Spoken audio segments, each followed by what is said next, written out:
Welcome to the Bourbon Van. I'm Phil. I'm Julie. Round 2 starts today.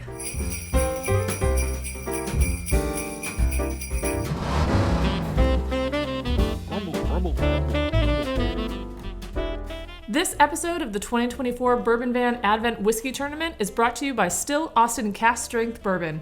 Aged in choice barrels and bottled at 118 proof, it offers a nose of brandied cherries with fresh muddled mint, old-fashioned blackberry cobbler with biscuit crust, and cinnamon toast in brown butter. We love this one. Big shout out to our sponsor Still Austin for sponsoring this tournament. We made it to round 2. I got my trusty notebook because it's about to get complicated. All right. So from this point forward, there are going to be some matchups where we're not drinking the same thing. Right. I assume that today is one of those days. It is. All right. What have we got in the logo glass out front? Out front, we don't know what we got, but it is 1-1. Okay, whiskey 1-1. That's easy enough. What about the 5-sip Friday glass? In your glass, you have 2-1. Okay. And I have 2-2. You just had to make things complicated. Yep, I Okay. did. I was right. No, just kidding. Well, there is no point in pontificating or discussing anything else. Let's get to the nose on these. Smells fruity. Smells sugary. Smells oaky. Sugar and spice. And I think this must be the one because I don't think I've given this note on any of the other ones. Great. There's that iodine, something medicinal on the nose here. Ah. We'll check the tape. We probably won't. This one. I'm not surprised you didn't pick this one. Yeah, this definitely is going to be better than whatever you picked. This has a funk to it, a root beer candy to it. This one is oaky, brown sugary, vanilla. That's all the things that I like. Okay, we're doing this. Oh, yeah, I can see why you chose that. Yeah. Molasses. Man, I make great picks. Where do you want to start today? 2 for me is a little bit more stronger flavors, at least on the nose, so I'd like to start with the first one. Okay, let's do that. Okay. 1-1, here we go. Let's get on with it. The second round. Cheers to round 2. Cheers. Still like this one. Yeah, still delightful. Nice whiskey. I won't be surprised to find out if this is fairly well aged. We don't always find out in the tournament. Right. But it wouldn't surprise me on this one. There's a heavy oak presence here. A little bit of bitterness too. But the sweetness of that brown sugar note and the spice. That's big spice. There's a lot of different spice there too. There's a lot of spice. It hits me right back here. Like that oakiness. I think you're right. I mean, hopefully you're right about the age, because sometimes I can get that, like that oak, that heavy oak kind of gets me in the back of the jaw there. Yeah. But it does have a nice fruit sweetness there. Heavy oak, warmth. This is a warm one. Yeah, I'd be really surprised to find out that this is less than like 110, 112 proof. Oh yeah, I was thinking 18 to 22. Okay, you're putting yourself out there. I'm putting myself out there. You know what? I'm going to join you. I'm Great. going to agree. I think this is high teens. We'll do one more sip on this one. Yeah, let's do it. A lot of the things we've been tasting have like a high spice content, and I'm getting the fruit and cream note a lot. Like I remember that from round 1, and this also has it. There's a creaminess, almost like a custardy note to this one for me. So like a fruit flavored custard. Feels great on the palate. Yeah. What's the fruit that you're getting? Because I have to be honest, I'm not finding fruit on this one. Maybe a hint of cherry. This is all sugar, all oak to me. In my head, I'm thinking like an orange fruit, but like not an orange. Like it's not citrusy. Like maybe an apricot or something like that. That's interesting. Wow, I'm going to have to spend some more time with this one when we come back the other direction, because I really am not getting any fruit whatsoever. Maybe after we try glass 2, it'll trigger something for me. But let's cleanse our palates and move on to glass 2 right now. This one's funky. I know why I picked this one. It tastes like a delicious, decadent dessert.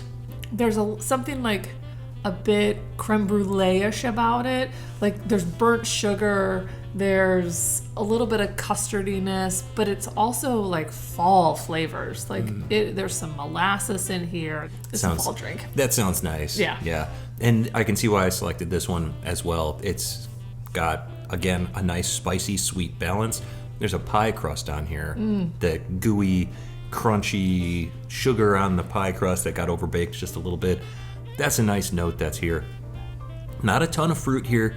Maybe blueberry on this one, which is really interesting. I'm wondering if that will make me start tasting other things in this first glass here. But for me, very nice whiskey here. So what I got on this right after I gave my tasting notes, and I think probably why it went forward, it tastes like tiramisu. That's what it tastes like, because I got a heavy coffee, like almost like a instant coffee kind of taste on the finish, and then it kind of brought all those flavors, that creaminess, that dessertiness, and I'm sure that's why I moved it forward. Well, I'm glad that you enjoyed that experience so much.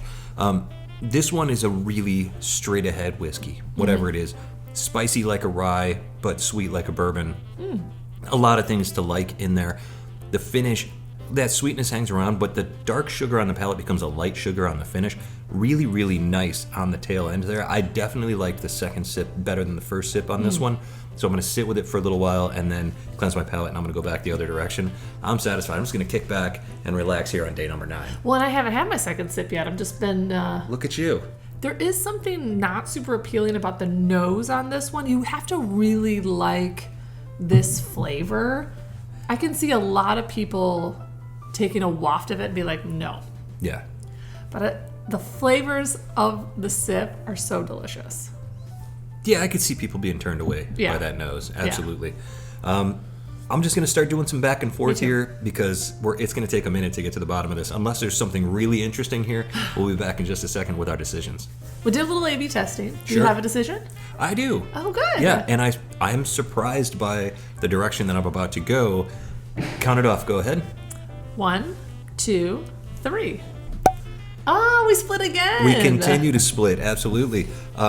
Your glass number 2, it sounded kind of from the jump like you were really enjoying yourself there. Yeah, and they're very different. So my glass 1, glass 2, very different sips. This one just more decadent, more desserty. This one just got a little bitter for me. I think it's that aged oak that, you guys know I'm not super fan of. I don't know if it's aged. That decadent tiramisu won out in the end.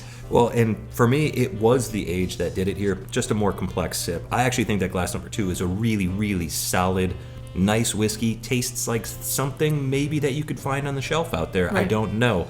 But nice, consistent flavor there, and I enjoyed it. But glass number 1, just more interesting. There's more to find in there. The longer I sat with it, the more interesting it was. So nothing bad really to say about either one of these. That means we do have one whiskey that has been eliminated, and that means it's time for us to check in with Santa Paws, glass 2-1, what has been eliminated. It sounds like this one lost by a whisker. New Riff 6-year malted rye, spring 2017, bottled and bond, 100 proof. Okay, so I think we might have said that was a rye matchup. I think so too. And if you have been following this channel, I make the joke that whenever I drink a new Riff, it's the opposite of whatever I think it is. But I think you got it this time. Potentially, we got it this time. Okay, so that's a whiskey that was sent to us for a 5-Sip Friday this past year, and I honestly thought that it was a bourbon at the time, and I loved it. I thought it was fantastic. I got really well-aged vibes from it on that 5-Sip Friday tasting. Didn't really find it here, and I wonder if that means that this glass number 1-1 is so well-aged that it, cast a shadow here. I don't know, but it's interesting to see a new Riff, malted rye, 100 proof bottled and bond, very nice whiskey. Wow, interesting. Somebody was paying attention and said they loved that on 5-Sip Friday. Let's see if we can get them to love it again in the Advent tournament. So thank you for paying attention out there. I eliminated in round 1. You eliminated in round 2. It survived a little bit. It survived a little bit. Well, clever attempt to get us to choose this whiskey that we clearly liked earlier in the year and right now. Yep. Very nice. Thank you so much for sending that. Tomorrow, we get right back to it. No time off from here on in, so get ready for as much Bourbon Van as you can handle, and probably as much as we can handle as well, from wherever we are. To wherever you are. Cheers. Cheers. I do want to know what's in glass number 1. That's great. Want more Bourbon Van? Join us on Patreon for as little as $3 a month and get access to exclusive videos and live streams, music and whiskey pairings, and guaranteed opportunities to purchase our single barrel whiskey selections, plus obligatory Mavis photos with nearly every post.